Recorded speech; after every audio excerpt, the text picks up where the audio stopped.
probably feels like Wednesday. The night is young. Let's play 3. Yeah. I wondered, somebody mentioned this to me today. With this new schedule, should the NBA have the playoffs start on Thursday? If it feels weird to have play in, we should have 2 first-round games that are already set on Thursday to just keep the momentum going, I think. It's a good question. I hadn't thought about it like that.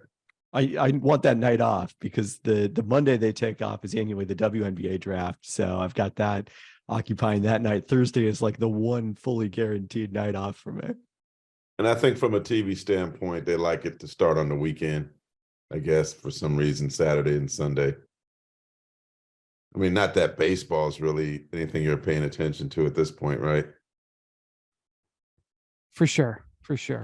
Well, anyway, it was, how do we describe that Laker Wolves game? It was interesting. It was certainly a play-in game. I call it the worst, greatest fourth quarter I've ever seen. Oh my God. They Lakers just needed some overtime. Benny Hill music in the background. I don't know if our listeners are gonna know what that's a reference to. You might have to Google that. Or once they hear it.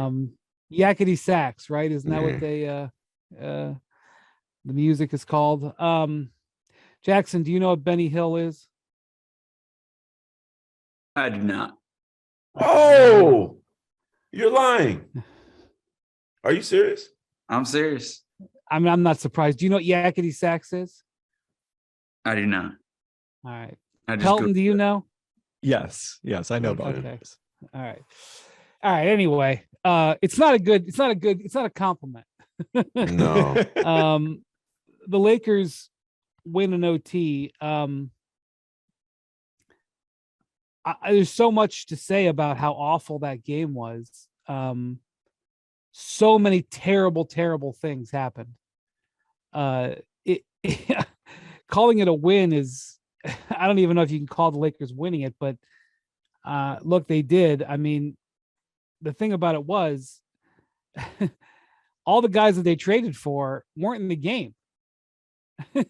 Darvin Ham benched D'Angelo Russell, no Jared Vanderbilt, Malik Beasley. I don't remember the last time he came in the game. I mean, it was basically just, it was kind of the old school Lakers trying to get it done. And it reminded me of the old school Lakers because it was awful. And Spears, I think Karl Towns got his 5th foul and just retired. Well, I don't even know. I don't know if Anthony Edwards even showed up the whole game either. At least, yeah, I don't know. I mean, we're recording this immediately after the game, so yeah, I don't know. I don't know if we'll hear about some interviews. I was like, put Austin Rivers in at this point. Like, at least he'll, I've known Ant-Man to be somebody that plays some of his best basketball in the biggest moments, in the most challenging of games. And I was expecting a Godzilla-like performance for him to come in and step on the buildings of LA downtown. I am absolutely stunned that he had these struggles, that he stopped going to his signature drives, not using his athleticism to his advantage.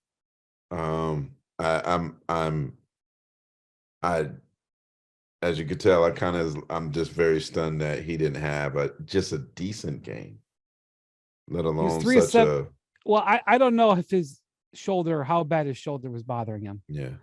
I mean, he shot 9 threes. It wasn't hurting it too much. Well, exactly. He was 3 of 17, 0 of 9 on 3. I don't know what to make of it. The Lakers really were not very good, and they were really relying on Dennis Schroeder. Like, for a while there, Dennis Schroeder was the only guy on the floor doing anything. And Mike Conley on the other end, right? Yeah, but it wasn't much. I mean, Conley had a couple of plays, including he got fouled with a 1/10 of a second left in regulation and hit 3 free throws.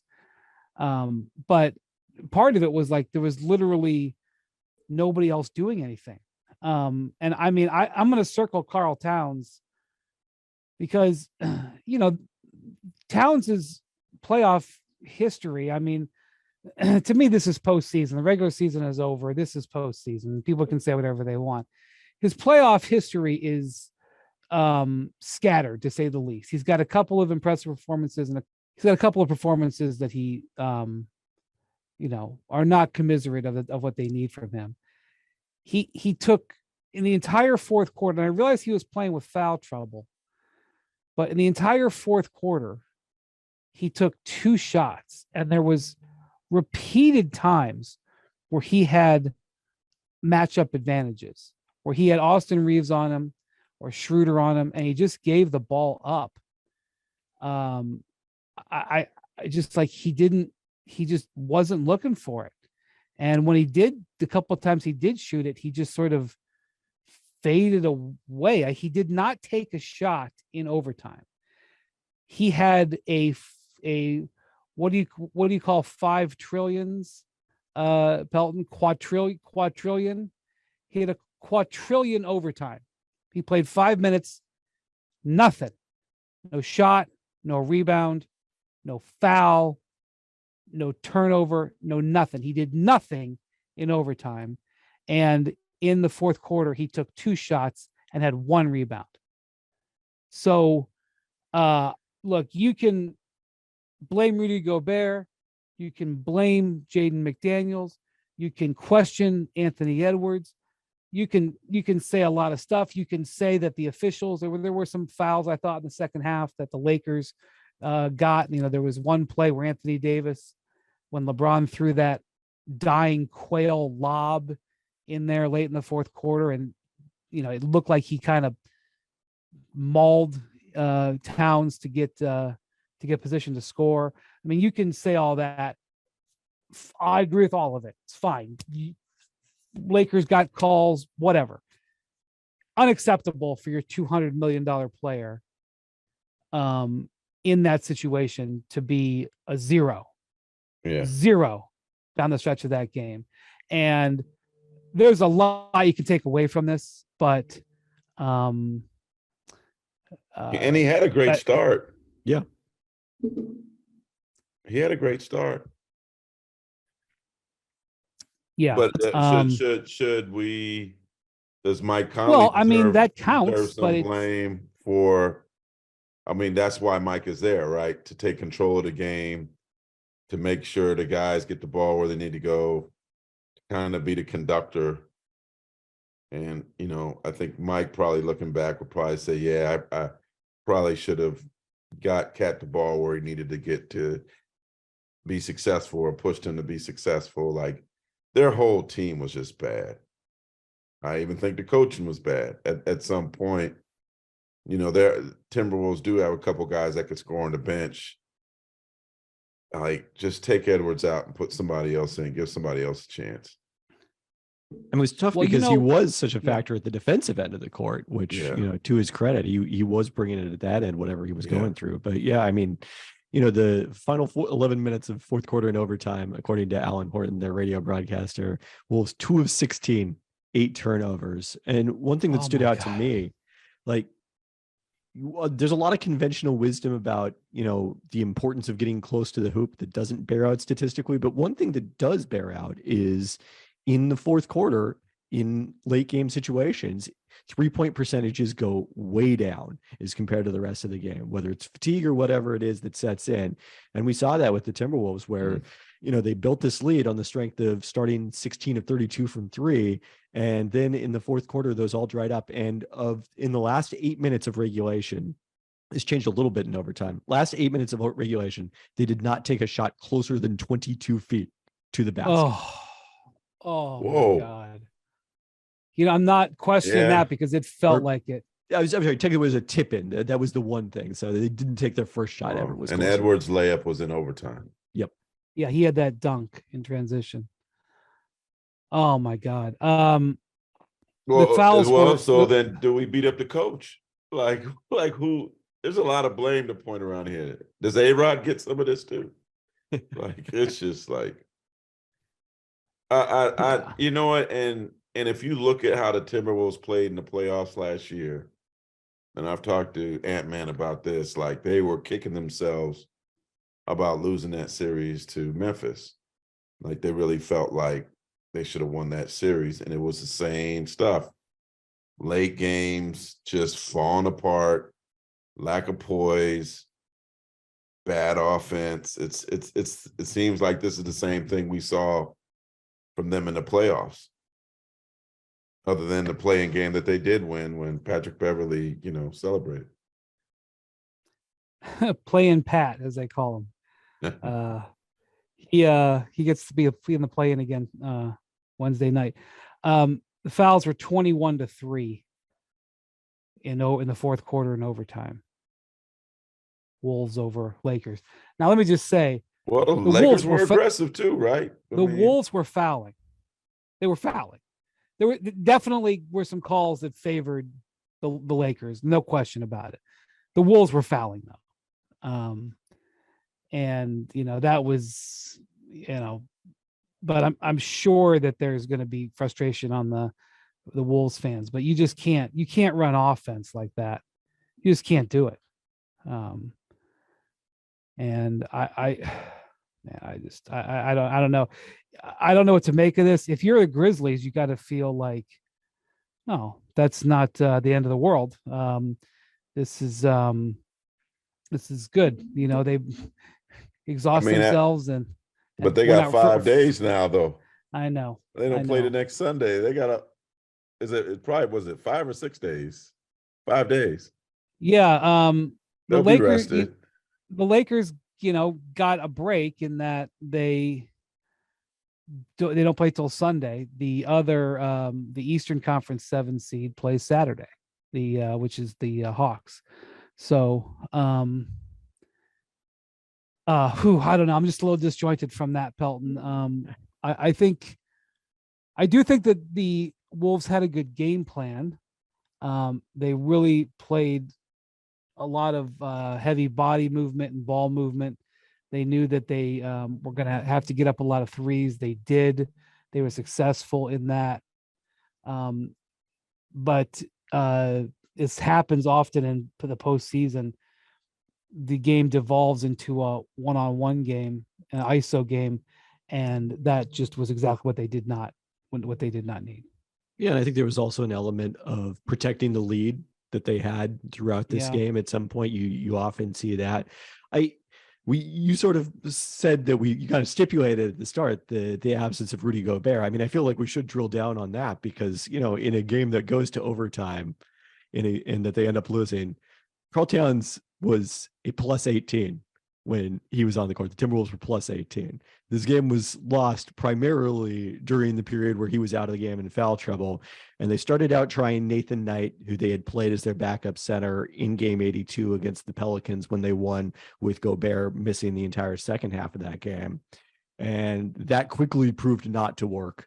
He was just too small, ineffective. So the rest of the night, they essentially used Kyle Anderson, who is a guy who not only a lot of the time plays small forward, was their center when Towns was on the bench in foul trouble. And that group was just not big enough to handle this Lakers front line. And he played point guard at the other end. He had 13 assists, which is a career high. I think if Gobert and McDaniels play, they win. I think that's a fair assessment. I don't know. Right now, I'm thinking, but they didn't. Right. So I mean, right now, I'm thinking if they had left Nickeil Alexander-Walker on the court, they win, because I mean, this is a guy who 3 teams have given up on just in the last year, and he was playing as impactful basketball as I've ever seen him play, considering the stakes. It's a long plane ride back to Minneapolis tonight, boy. Man. They may go back. I'm sure they're going back tomorrow. 24 turnovers, giving up 30 points. It'll be a long flight tomorrow. Whenever they're taking, it's going to be a long flight. Yeah. Spears, what do you think about the decision to suspend Gobert, considering all the circumstances? Yeah. It was actually surprising. I do think it was warranted, but I'm surprised that they did it.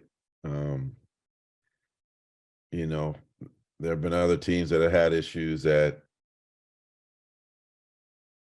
off the court, on the court, that haven't done anything like this.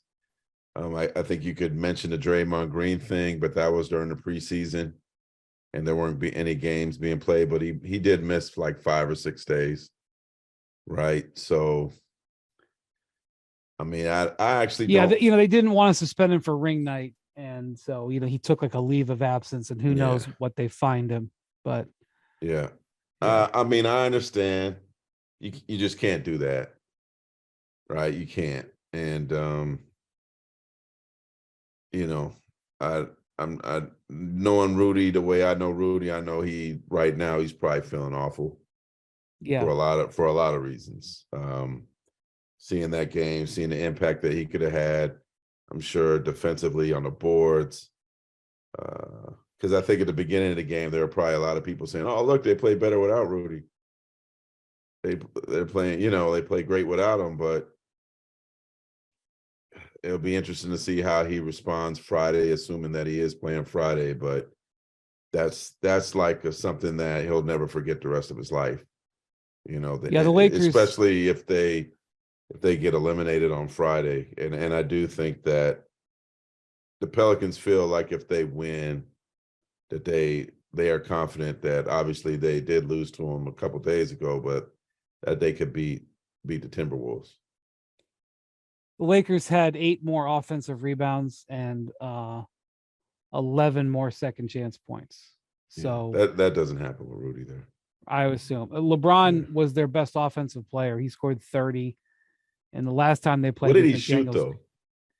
12 of 21. But he had 5 turnovers, and it felt like more. I mean, he had some pretty. Just in general, there was some pretty wild passes being thrown in this game, and then he got his pocket picked by Taurean Prince late in the fourth quarter, where Prince just caught him sleeping, and LeBron was called for a loose ball foul, but the Lakers were not in the bonus, and that was fortunate. But I don't think it was a command performance from LeBron, but he did score 30, and when they made the comeback, he was playing a big role. I think more impressive for LeBron is he had 6 assists, and you had a couple of assists that set up key 3-pointers, including the Dennis Schroeder 3-pointer at the end of the fourth quarter that looked like it was going to be the game winner. And that shows just the greatness of him, right? Like even when he doesn't score, he gets figures out a way to win the game, or at least what appeared to be a winning shot at the time.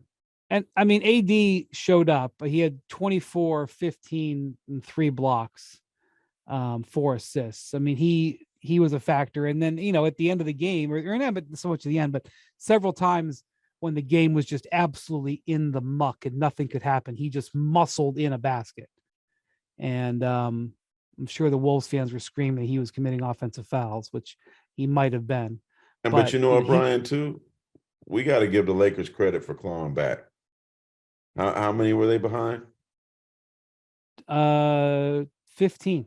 They were so listless in the first half, so like lack of urgency, and which was really, really stunning under the circumstances. I don't know what was said in the locker room at halftime, but they definitely seemed to have a different light underneath them in the second half.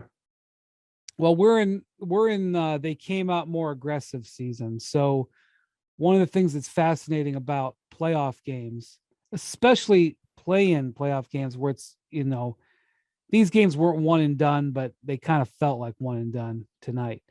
And the rich versus the riches you get versus the spoils, right? They're so vast. Agreed, for sure. So we see this in the playoffs all the time, where one team comes out of the gate and just completely plays with a different tempo and speed and aggression. And after the game, I mean, I've heard this quote uttered 100 times in dozens of different games, and you will start hearing it. It probably is being uttered right now as the players are being interviewed, but you will hear it starting this weekend over and over and over. They came out more aggressive, or if their team wins, they'll say, we came out more aggressive. I have heard this. It's an explanation for how a playoff game has gone over and over and over. And so I will give the Wolves this, Pelton, is that they did come out aggressive, and that gave them a chance because they were able to build an early lead. Yeah, I mean, we saw it in both of the play-in games tonight, I think. Yeah, I was going to say, I'm saving Atlanta. Okay, yeah, Atlanta yeah. did pull it out, on the road thanks to that strong start. Minnesota wasn't able to. And, again, we touched on it earlier, but Towns was a huge part of that. And it didn't stand in contrast to what we've seen from him at times in the postseason and saw it at the end of this game, but he was close to unstoppable in the early 24 stages. points through 3. Yeah. And the foul trouble definitely seemed to have some sort of an impact on him. And, he spent so long on the bench before coming back for that 24 points through 5. So, yeah. Quarters. Yeah. The 5th foul was a not intelligent foul. I mean, I think the charge was a pretty ill-advised drive at that stage and compounded it then, picked up a more legitimate foul at the other end, but he had 2 fouls in 12 seconds after, staying out of foul trouble, knowing that was going to be crucial in this game without Gobert and without, we should mention, Naz Reid, who is still injured, and that kind of exacerbated the lack of center depth for the Timberwolves. Pelton, what do you make of the Lakers and their legitimacy to threaten the Grizzlies in this next round? I mean, I don't know how much to take out of this game. They do have a very good record since the trade. And when they had to play defense in this game, they did get stops. I don't know how much of it was of the Wolves, kind of just withering away. But there's this consensus that the Lakers are dangerous. I wouldn't be looking at them as a dangerous team if I had just seen tonight. I'm relying more on what I've seen for the last 6 weeks. But what do you think? Yeah, I mean, I think they are, for a 7 seed, unusually dangerous when you combine their playoff experience. There is the lower seed, as we're going to also see in more dramatically so in the Kings Warriors series. They're going to have the massive playoff experience advantage on their side in this series, even though the Grizzlies did get a good taste of it last season, winning around and, playing the Warriors tough. And then, they are clearly capable of getting to a level that is greater than their record indicates if they have the guys they added at the trade deadline playing like they were in the regular season and not like they played tonight, which, again, I don't think you take too much from this, but I think there was a bit of a reminder that, look, this is a different level of competition than the Lakers have generally been facing in this post All-Star stretch. And one way in particular that should show up was Minnesota's shooting. Predictably, when the Lakers had this stretch where they were the number 1 defense after the trade, they were also in the bottom 5 in opponent 3-point percentage. And that isn't necessarily something that's going to carry over, I think, into the postseason. Yeah. Spears, how do you think? I mean, I'm sure the Grizzlies, who do not necessarily need confidence, they exude it. Thanks for watching ESPN on YouTube. For live streaming sports and premium content, subscribe to ESPN+.